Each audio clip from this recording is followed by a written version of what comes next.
বিএনপির যারা আমাদের রাজনীতিবিদ আছেন টকশো থেকে শুরু করে প্রত্যেকটা জায়গায় তারা সমালোচনা করে যে বিরোধী দল এবার নাকি খুব একটা শক্ত হয় নাই, বিরোধী দল নাকি সংসদে তাদেরকে ঠিক মতো মোকাবেলা করতে পারছে না।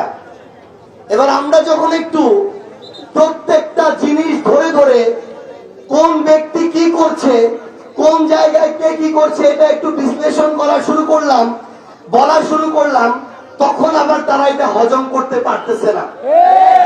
আমরা বিএনপিকে স্পষ্ট করে একটা কথা বলি, আওয়ামী লীগ তাদের সময় বিএনপির মতো বড় রাজনৈতিক দলকে রাজনীতি করতে দেয় নাই। 14, 18, 24-এর তিনটা লুটপাটের নির্বাচনের পরে বিএনপিকে নিয়ে আমাদের সবারই এমন একটা মনে হচ্ছিল যে শেখ হাসিনার মরার আগে পর্যন্ত মনে হয় শেখ হাসিনা আর কাউকে রাজনীতি করতে দিবে না। এমনকি বিএনপিরও আমাদের অসংখ্য যারা পরিচিত ভাই আত্মীয় স্বজন আছে তারাও একই কথা বলতো।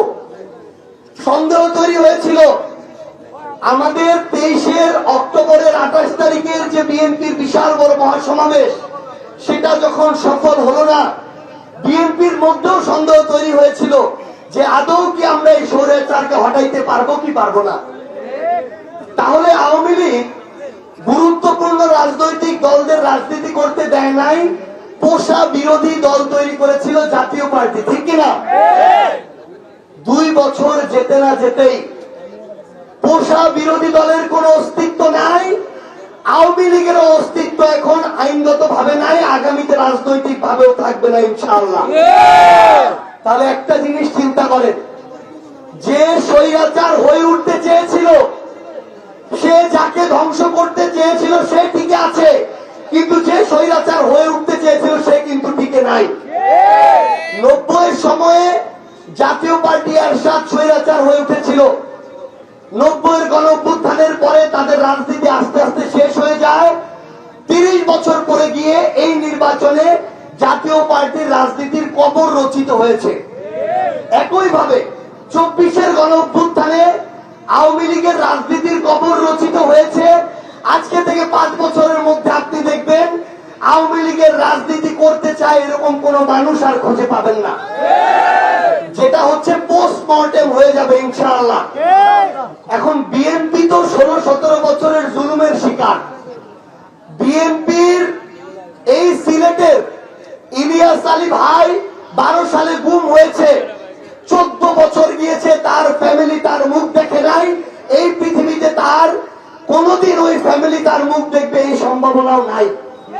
তাহলে যেই দল গুমের শিকার, খুনের শিকার, মিথ্যা মামলার শিকার, হামলার শিকার, যেই দল 17 বছর জুলুমের শিকার, যেই দল আমার সাথে জুলাই একসাথে আন্দোলন করলো, সেই দল যদি নতুন করে স্বৈরাচার হয়ে উঠতে চায়, আমরা বলে দিচ্ছি আমরা সেই দলকে স্বৈরাচার হইতে দিব না।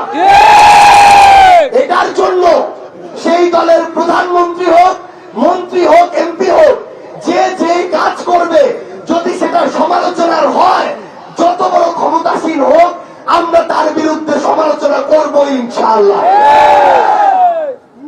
একটা জিনিস, আমরা যেহেতু নিজেও নির্বাচন করেছি, এলাকায় নিয়মিত যাওয়া হয়, আমি আমার এলাকার অবজারভেশন বলি, বিএনপির যদি 100টা মানুষ থাকে, এই যে আমরা বলি ক্ষমতার অপব্যবহার, অফিসে অফিসে গিয়ে টেন্ডার নেওয়া, থানাকে নিজের মতো করে চালাইতে চাওয়া, হাসপাতালে ওষুধের টেন্ডার নেওয়া, খাবারের টেন্ডার নেওয়া, রাস্তাঘাটের কাজের যে ঠিকাদার তার থেকে চাঁদাবাজি করা, এই কাজগুলো 100 জনের মধ্যে সর্বোচ্চ 5 জন করে।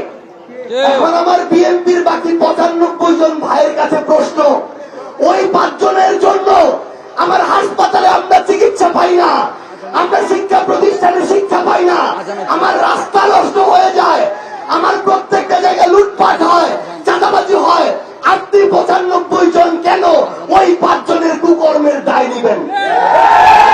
মনে রাখবেন, ভালো করে মনে রাখবেন, একটা সিস্টেম যদি নষ্ট হয়ে যায়, একটা শিক্ষা প্রতিষ্ঠানের মান যদি ধ্বংস হয়ে যায়, আপনি যদি বিএনপিও করেন, আপনার সন্তান যদি ওইখানে পড়ে, আপনার সন্তানের ভবিষ্যৎ ধ্বংস হয়ে যাবে।